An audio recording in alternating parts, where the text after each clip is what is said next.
বন্ধুরা, আজকে আমার রেসিপি গুড়ের পাটিসাপটা। পৌষ পার্বণ চলে গেলে আমরা পায়েস, পুলি, পিঠে, পাটিসাপটা খেয়েই থাকি, কারণ আমাদের ভালো লাগে শীতকাল ভোর। আজকে আমি তৈরি করেছি গুড়ের পাটিসাপটা। কি করে করেছি আমি বলছি।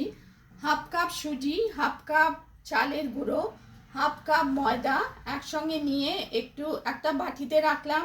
তারপর একটু নুন দিলাম। ব্যাটার সব একসঙ্গে মিশিয়ে, যে কোনো মিষ্টি রেসিপিতেই আমরা একটু নুন দিলে মিষ্টির ব্যালেন্সটা ঠিক থাকে। তারপর গুড় দিলাম, নলেন গুড়, আর দুধ দিলাম, জাল করা দুধ 1.25 কাপ নিয়ে ব্যাটারটা তৈরি করলাম। হাফ অ্যান আওয়ার রেখে দিলাম, 30 মিনিট। 30 মিনিটের বেশিও রাখতে পারেন। তারপর ফ্রাইং প্যান গরম করে একদম তেজ আঁচে গরম করলাম। তারপর একদম লো আঁচ করে দিলাম।